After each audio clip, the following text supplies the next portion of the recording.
Welcome back to Team FastEddy and HPI Baja Tutorials.com. In this section of our 5T tutorial, we're going to go ahead and cover getting your Baja 5T ready to go. We've already seen what's in the box in our first video and what all is included, and now there is a small amount of setup that we're going to have to do before we go out and run our new truck. So go ahead and sit back and take some notes and follow along, and we're going to get it up and going for you here. The first thing that we're going to need to do is to look at the receiver box, which is located in the center right here, and it's recognizable by the two little silicone covers that are on here. If you take a look at the forward left-hand corner, you're going to find your antenna wire, which is bundled up. Go ahead and undo it from the bundle, and you're going to want to straighten it out a little bit and get all the kinks out of it so that we can insert it into our antenna tube. You're going to want to grab your antenna tube out of your package. It looks like this. It's a nice long antenna tube, and what we need to do ultimately is to go ahead and slide the antenna wire all the way through the housing and out the other end. A lot of times this can be a little bit difficult and it's kind of gross, but I'm going to show you how we like to do it. We actually take and put one end of the tube in our mouth and we spit in there and go ahead and push the spit all the way through until it comes out the other end, and that lubricates the inside of the tube.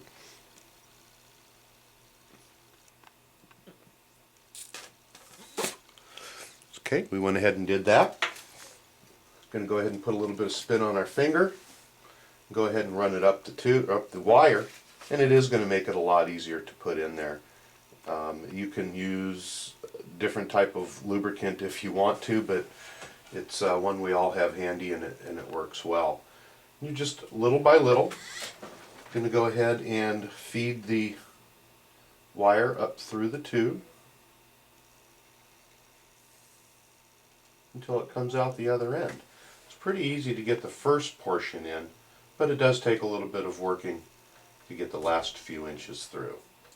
So we're going to go ahead and shut off the camera. We're going to get this finished up, and we'll be right back.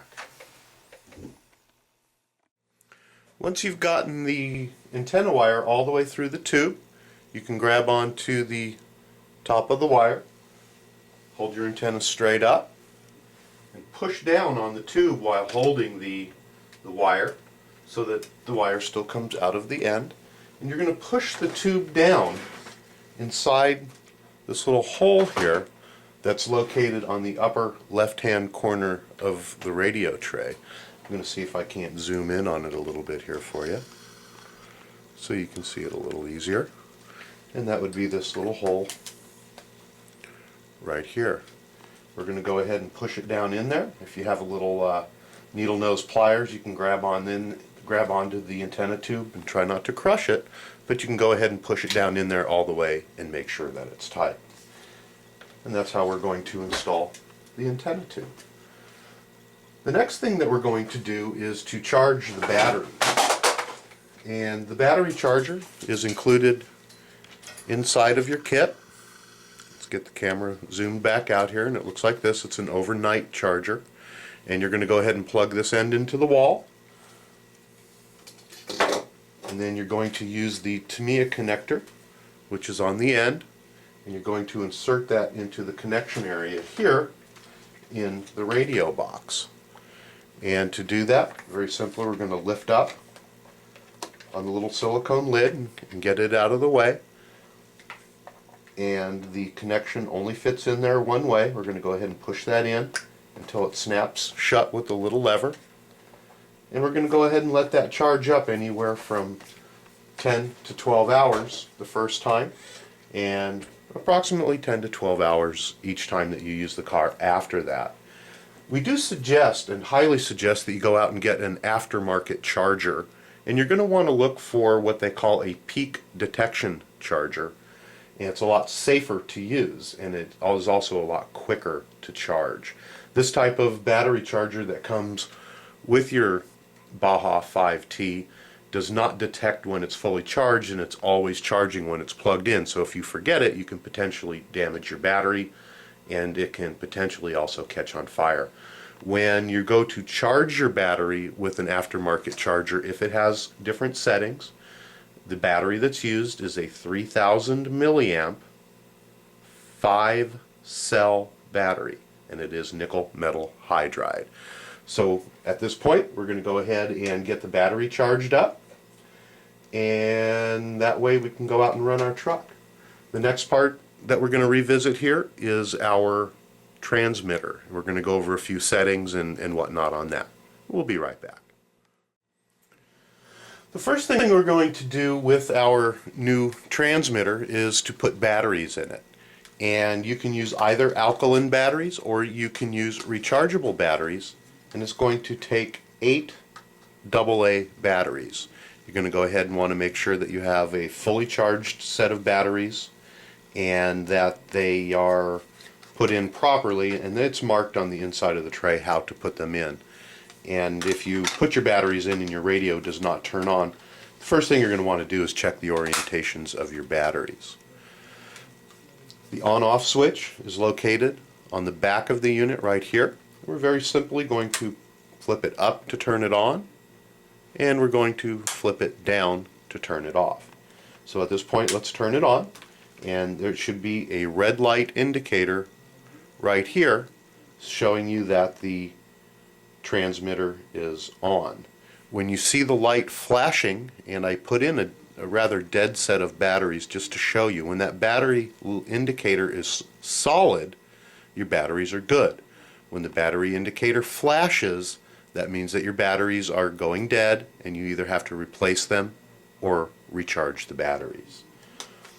The other thing that we're going to want to do is take a look at the transmitter and make sure that our servo reverse switches are in the proper position. And I'm going to go ahead and zoom in just a little bit here. You want to take a look, and the factory setting for the ST or the steering is in the up position, and the factory setting for the throttle or TH is in the down position. This radio does have a third channel that we don't use, and the factory position for channel 3 is in the up or the N position. So that's pretty much it for our radio at this point. These units right over here are the trim units. We have the steering trim and the throttle trim on the bottom. And this right here is a dual rate steering, which will allow you to put steering in or to take an amount of steering out while you're driving. And that's something that we're going to go ahead and turn all the way to the right at the moment, which is full, and for the most part we're just going to leave it there. So that's a quick tour of your transmitter. While you're operating your new truck, you're always going to want to turn your transmitter on first and then turn on your truck. When you're done using it, you're always going to turn your truck off first and then your transmitter off last. And finally, when you're driving your rig, you're always going to want your antenna extended fully all the way up. If you don't, you're going to have decreased range and you're going to get a lot of glitching. Always put your antenna down when you're not using your radio and check to make sure that it is off.